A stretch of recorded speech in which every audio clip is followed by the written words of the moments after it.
Saudara-saudara, dalam perjumpaan kita kali ini akan membahas satu bab dari buku ini, The Dancing Leader, yang isinya kumpulan cerita bijak untuk pengajaran moral bagi siswa itu. Ya. Diceritakan di sini ada satu petani miskin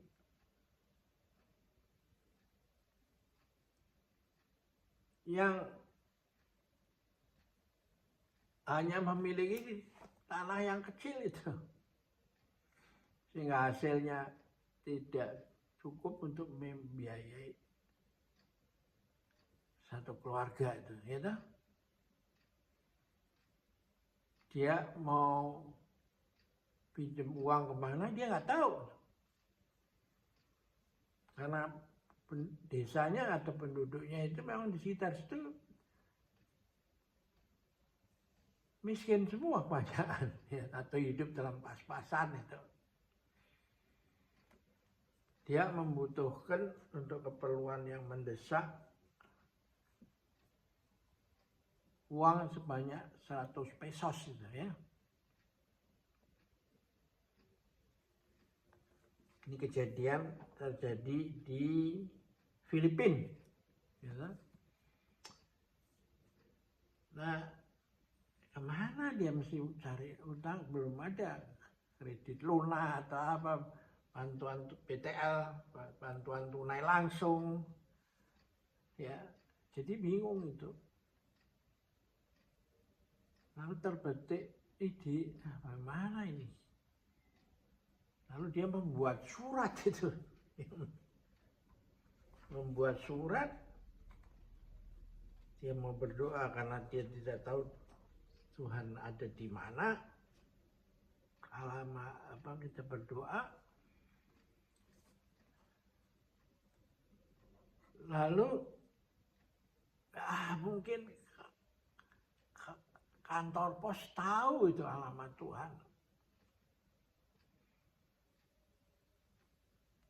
Siapa tahu orang-orang di sana kan bisa menyampaikan pesanan. Kalau saya menulis surat pada Tuhan tuh, bisa membantu orang-orang di kantor pos. Dia menulis surat isinya begini: kepada yang terhormat Tuhan yang Maha Pengasih di tempat, ya.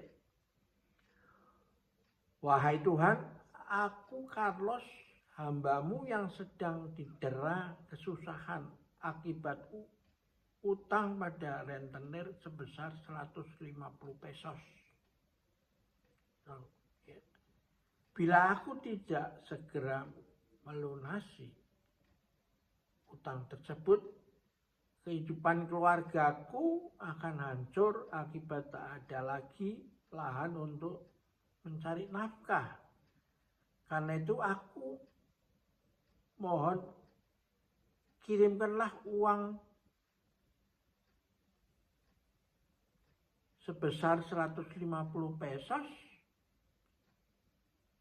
Ya Tuhan, bukankah Engkau Maha menolong hambamu yang sedang kesusahan itu? Hormat kami, tulis Carlos itu, ya. Nah, orang di kantor pos itu pada yang mengirimkan, mendistribusikan surat-surat itu melihat aneh kok. Ada orang yang menulis surat dengan alamat kepada Tuhan yang Maha Pengasih di tempat. Nah, karena ya dikira surat ini membuat orang ingin tahu apa sih sebenarnya, lalu dibuka oleh salah satu, oleh petugas yang mengirim itu, yang menseleksi itu, dan dibaca itu. Lalu dia ceritakan pada rekan-rekannya sekantor tuh. Dan mereka pada merasa empati itu. Wah, orang lucu dan problemnya memang membutuhkan ada orang yang menolong dan dia tidak tahu lagi siapa yang bisa menolong di lingkungan yang begitu miskin tuh. Petani miskin kan. Nah lalu mereka patungan di antara orang yang bekerja di kantor pos itu tuh. Dan dia tahu pengirimnya, dikirim uang itu kepada mereka, kepada dia.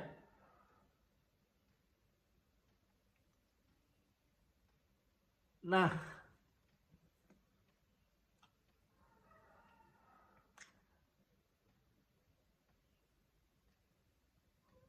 berapa lama uang itu dibalas oleh orang miskin itu, petani miskin itu dengan jawaban begini.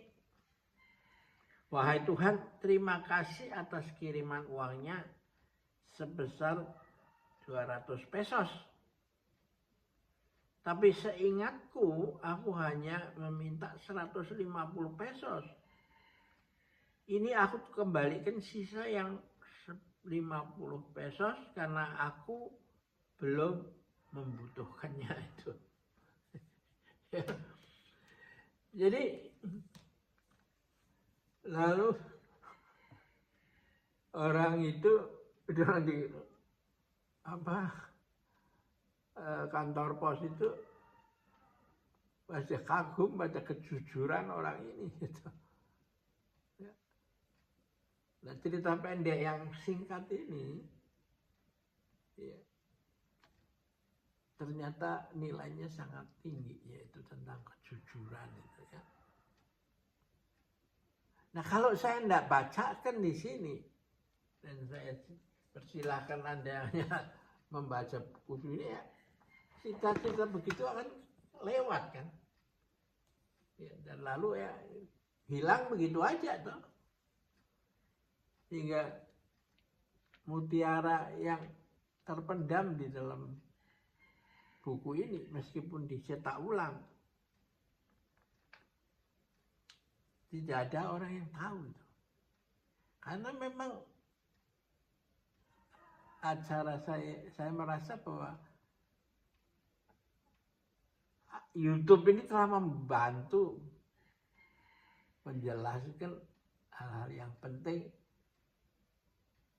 yang tidak terlihat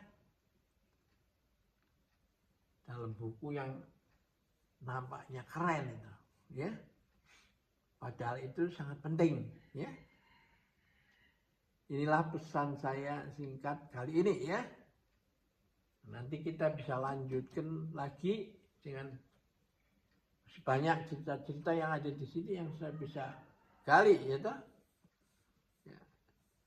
Jadi tidak hanya tentang konsep-konsep, tetapi merubah sikap hidup itu ya.